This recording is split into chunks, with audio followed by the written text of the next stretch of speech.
Assalamualaikum warahmatullahi wabarakatuh. Kami dari kelompok 10 akan membahas tentang pertahapan konseling dan aspek psikologi. Selanjutnya saya didampingi oleh teman-teman saya. Ada Citra Ardi Pradita, Narwastu Anatasyali, dan Gilang Pratama. Selanjutnya, pengantaran. Dalam tahap ini, konseling berupaya mengantar klien memasuki kegiatan konseling. Yang kedua, proses pengantaran ini dimulai sejak awal interaksi antara konselor dan klien, mengucapkan salam dan mengembangkan suasana penerimaan serta keakraban merupakan hal yang wajib dilakukan konselor.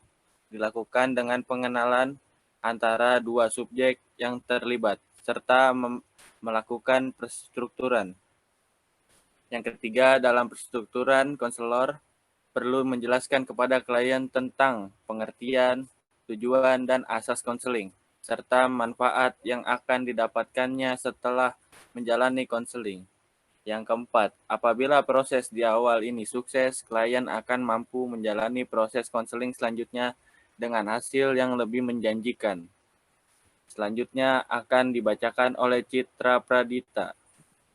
Penjajakan, konselor berupaya untuk menjalani atau menjajaki hasil hal-hal yang menyangkut dengan permasalahan dan perkembangan masalah yang dialami klien.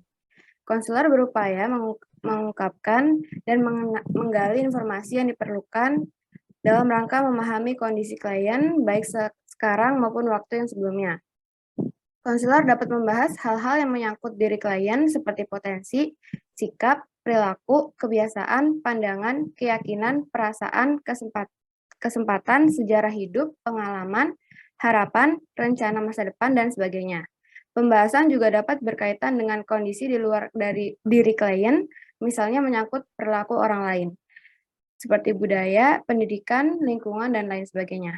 Hasil penjajakan ini akan menjadi dasar bagi kelancaran tahapan selanjutnya.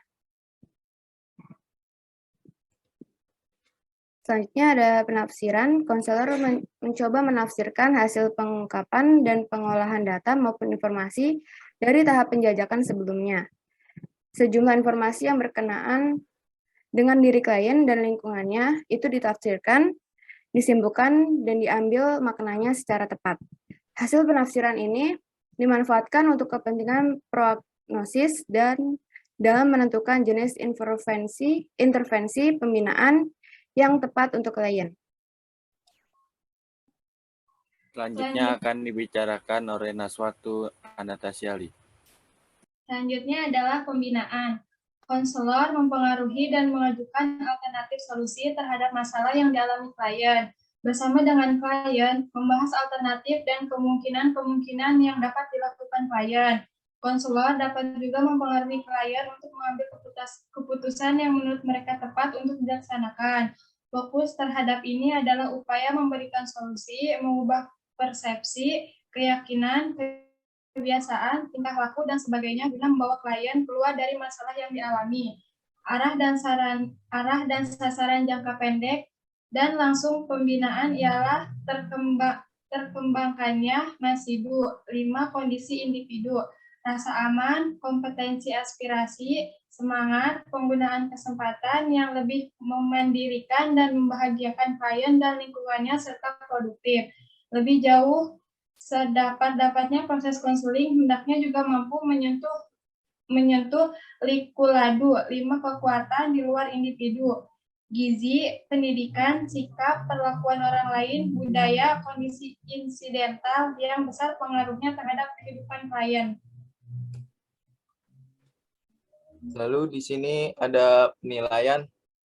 Jadi pada tahap ini, konselor dapat secara langsung menilai proses dan hasil konseling yang telah dijalani bersama klien. Penilaian dapat berlangsung pada saat konseling akan berakhir maupun saat konseling lanjutan. Di dalam penilaian ini ada 3 jenis, yaitu yang pertama LAISEC, penilaian segera, yang kedua ada LAIJAPEN, penilaian jangka pendek, Dan yang terakhir adalah Ijapang, penilaian jangka panjang. Dan di setiap penilaian, baik di akhir proses konseling, jangka pendek maupun jangka panjang, perlu diikuti dengan upaya tindak lanjut demi keberhasilan klien yang lebih jauh.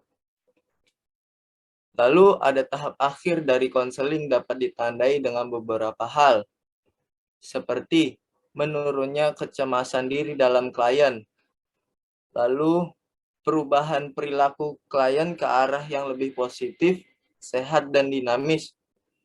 Klien memiliki pemahaman baru tentang masalah yang dihadapi, dan yang terakhir adanya rencana hidup di masa yang akan datang dengan program yang jelas.